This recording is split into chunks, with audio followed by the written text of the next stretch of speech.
Hello, hello, everybody. I was just messaging with a friend of mine, and I figured I would go live. And so then I actually turned on my Facebook because I deleted Facebook as an app off of my phone because I just wanted to be a little bit less connected and no notifications and that sort of thing. And I realized that Heather, who is my co-host on People, Trauma, and Stress Discussed, sent me a message today sharing the news about Captain Jonathan Leto on the Nashua Police Department of the Nashua Police Department. So I think it was 2 days ago. There was a post saying that he had passed away while visiting the West Coast, and it was released today that he died by suicide. So um, it ties in a little bit to what I was going to be sharing on this live today, but I'm throwing a little bit of a curveball, but I feel like it's necessary for me to mention it. So hey there, Lynn, thanks for joining.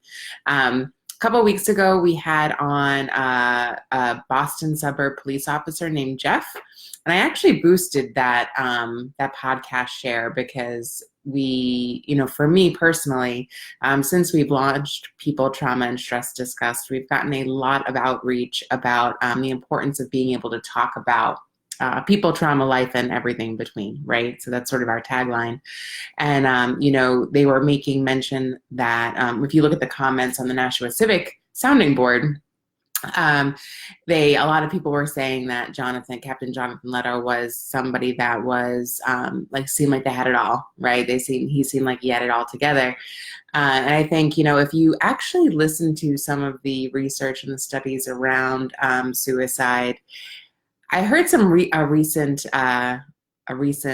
study that was conducted showed that people that actually don't have what seemingly looks like a lot to live for are still working really hard because they have hope or they're trying to succeed at something.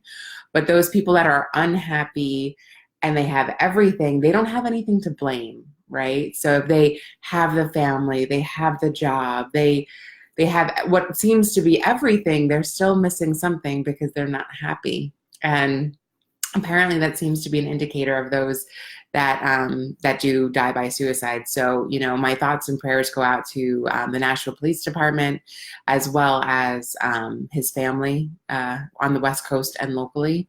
And, again, like Jeff and I were talking about and Heather on the podcast a couple weeks ago, I hope that there's one person, each police officer, each first responder, each person that is scared and just wants to cry out for help can actually do that. So, whether it be me, somebody on the force or not on the force, just don't be scared.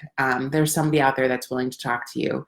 It breaks my heart, absolutely threw me off. And so what I was going to share today, though, is that, sometimes we get thrown curveballs, I guess, just like you are here, and if you're thinking about work and you're sort of brought into a project that is going in a downward spiral because somebody wants you to lift it up, or you're brought into a team that is struggling and they need somebody to bring them all together, make them work as a team again.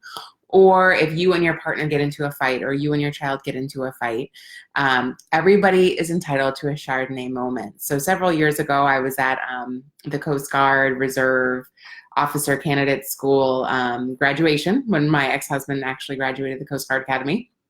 And the commandant of the Coast Guard at that time, I forget his name now, he was an admiral, he shared with the group this concept of the Chardonnay moment. And so what that means is you're entitled to feel sadness, you're entitled to feel like Chardonnay is the best possible coping mechanism in that moment. Hey there, kitty. But you have to persevere. So you can have that moment, you can have that sadness, but it's getting out of that sadness that's really important for taking the next step. So I thought that was pretty badass, and I wanted to go ahead and share that today on the live and give that as my Thursday thought, my little nugget of wisdom. But yeah, really excited this afternoon. I'm actually going to be facilitating another workshop at the WH Bagshaw in Nashua. Today we're going to be talking about support systems and the importance of building them and casting a wide net, as well as what trust in the workplace looks like. And really, because you work 40 to 50 hours with people, and sometimes you don't even get below the surface with regards to your relationship with them. And that would be a really great resource if you're struggling personally or professionally, for people to actually go to you and be able to feel like you're approachable, where they can give you feedback and vice versa. So we're going to talk a little bit about trust and the importance of that when building your support system. So really good stuff going on, really, really exciting stuff. And again, I just love that Bagshot is one of those corporate cultures that really does want to help their team. So I am so excited to spend some time with them. So I hope you guys all have a great day, and thoughts and prayers again to the Nashua PD, Captain Leto's family, and I hope you all have a fantastic weekend. I'll talk to y'all soon. Bye.